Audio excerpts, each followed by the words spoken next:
Hello everyone, welcome to ready exam. आज के इस वीडियो में जो विज्ञान के पाचन तंत्र तथा पोषण के महत्वपूर्ण प्रश्नों को डिस्कस करेंगे, इसलिए वीडियो को अंत तक देखिएगा। चलिए स्टार्ट करते हैं। आज का पहला क्वेश्चन, मनुष्य के आहार नाल की लंबाई औसतन कितनी होती है? मनुष्य के आहार नाल की लंबाई औसतन 8 से 10 मीटर होती है। कितनी होती है? 8 से 10 मीटर। नेक्स्ट क्वेश्चन, मानव शरीर की सबसे बड़ी ग्रंथि कौन सी है? मानव शरीर की सबसे बड़ी ग्रंथि यकृत है। इसे इंग्लिश में लीवर कहते हैं। तो इसके हम वजन की बात कर लें तो 1.5 किलोग्राम इसका वजन होता है। नेक्स्ट क्वेश्चन, एमाइलेज नामक एंजाइम का स्राव कहाँ से होता है? तो एमाइलेज नामक एंजाइम का स्राव लारी ग्रंथि तथा अग्नाशय ग्रंथि से होता है। जो लारी ग्रंथि से होता है उसे लारी एमाइलेज कहते हैं, जो अग्नाशय से होता है उसे अग्नाशयी एमाइलेज कहते हैं। नेक्स्ट क्वेश्चन, पित्त रस का उत्पादन कौन सी ग्रंथि करती है? तो पित्त रस का उत्पादन यकृत ग्रंथि करती है। कौन सी करती है? यकृत।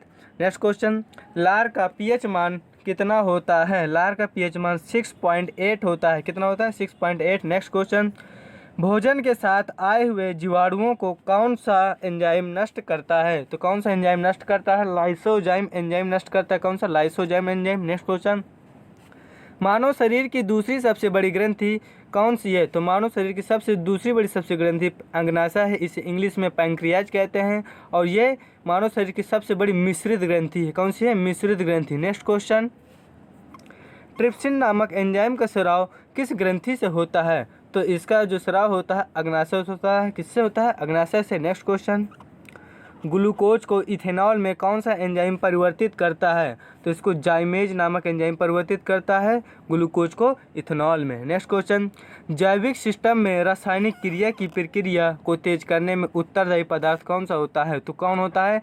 एंजाइम होता है। नेक्स्ट क्वेश्चन, यकृत ग्लूकोज को ग्लाइकोजन में किस क्रिया द्वारा परिवर्तित करता है? तो ग्लाइकोजनोलिसिस क्रिया द्वारा करता है। यकृत ग्लूकोज को ग्लाइकोजन में परिवर्तित करता है। नेक्स्ट क्वेश्चन,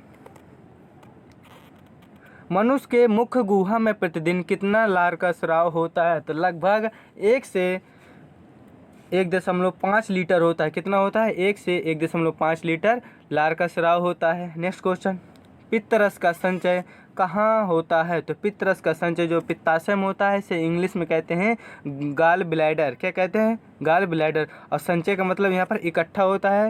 नेक्स्ट क्वेश्चन, वसा का पाइसीकरण अर्थात इमल्सीकरण कौन करता है? तो कौन करता है? पित्तरस करता है। कौन? पित्तरस। नेक्स्ट क्वेश्चन, यूरिया का संश्लेषण कौन सी ग्रंथि करती है? यूरिया का संश्लेषण यकृत करती है। कौन? यकृत। नेक्स्ट क्वेश्चन, मानव शरीर में पुच्छ कौन सी संरचना से जुड़ा होता है? तो कौन सी संरचना से जुड़ा होता है? बड़ी आंत से जुड़ा होता है।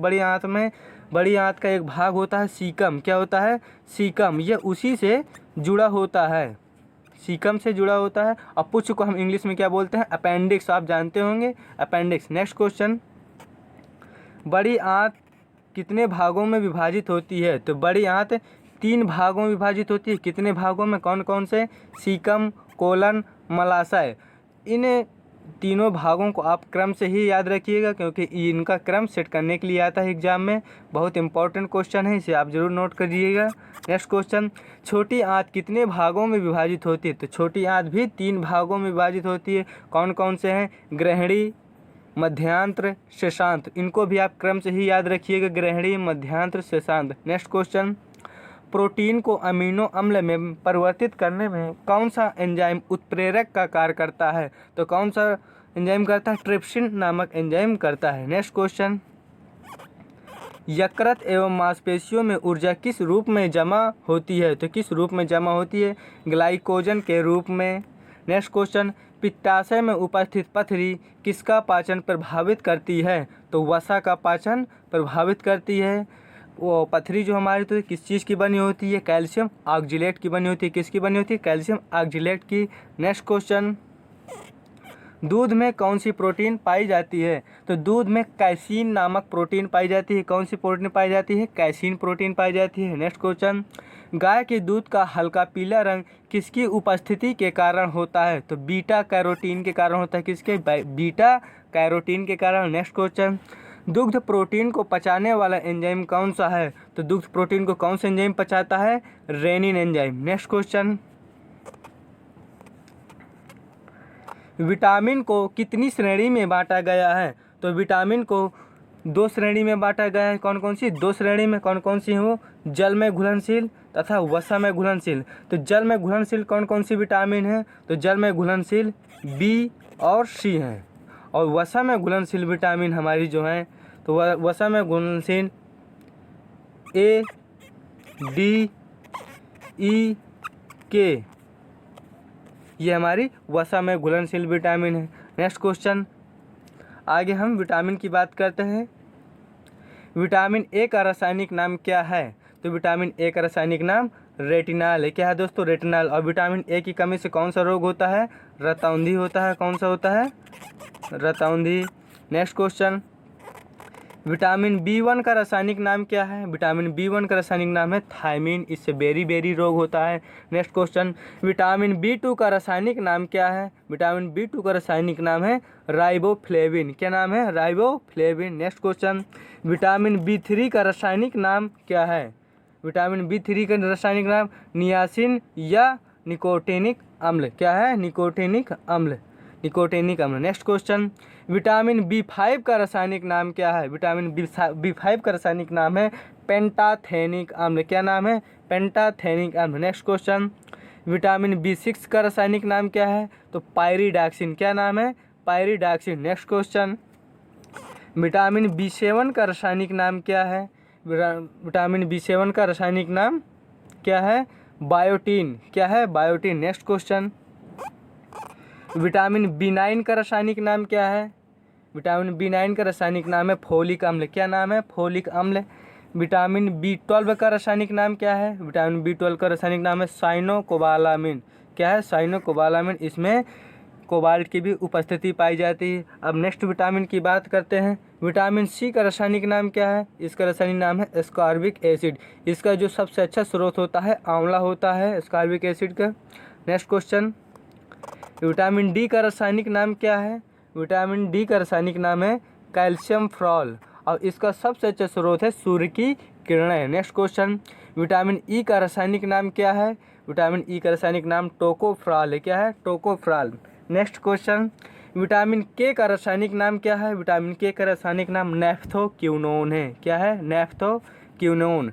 नेक्स्ट क्वेश्चन, दूध पिलाने वाली माँ को प्रतिदिन कितनी प्रोटीन की आवश्यकता होती है? तो कितनी प्रोटीन की आवश्यकता होती है? 65 से 70 ग्राम प्रोटीन की प्रतिदिन आवश्यकता होती है दूध पिलाने वाली माँ को। नेक्स्ट क्वेश्चन, विटामिन ए तथा बी की खोज किसने की थी? तो विटामिन ए और बी की खोज मैकुलर ने की हुई है। किसने की हुई? मैकुलर ने। नेक्स्ट क्वेश्चन, विटामिन सी की खोज किसने की थी? विटामिन सी की खोज जेम्स लिंड ने की है। किसने? जेम्स लिंड ने।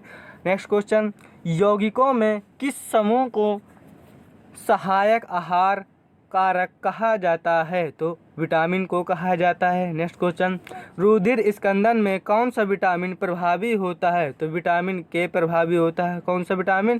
के। नेक्स्ट क्वेश्चन, मानव शरीर में विटामिन ए कहाँ संचित रहता है? मानव शरीर में विटामिन ए यकृत में संचित होता है। यकृत में ही इकट्ठा रहता है। नेक्स्ट क्वेश्चन, किस विटामिन में कोबाल्ट पाया जाता है? तो विटामिन बी12 में पाया जाता है। किसमें? विटामिन बी12 में। नेक्स्ट क्वेश्चन, सबसे अधिक प्रोटीन किस में पाई जाती है? तो सबसे अधिक प्रोटीन सोयाबीन के दाने में पाई जाती है। किसमें दोस्तों? सोयाबीन के दाने में। नेक्स्ट क्वेश्चन, लंबे समय की कसरत का मुख्य ईंधन क्या होता है? तो लंबे समय की कसरत का मुख्य ईंधन कार्बोहाइड्रेट होता है। क्या होता है? कार्बोहाइड्रेट। नेक्स्ट क्वेश्चन, शरीर में ऊतकों का निर्माण किससे होता है? तो शरीर में ऊतकों का निर्माण प्रोटीन से होता है। प्रोटीन से। नेक्स्ट क्वेश्चन, मानव शरीर की धीमी वृद्धि किसकी कमी के कारण होती है? तो मानव शरीर में धीमी गति प्रोटीन की कमी के कारण होता है। प्रोटीन की कमी से मानव शरीर ज़्यादा विकसित नहीं होता है। नेक्स्ट क्वेश्चन, ट्राइग्लिसराइड क्या है? ट्राइग्लिसराइड क्या है? ये वसा है। अगर ये वीडियो हमारा अच्छा लगा हो तो इसे आप दोस्तों में ज़रूर शेयर करिएगा।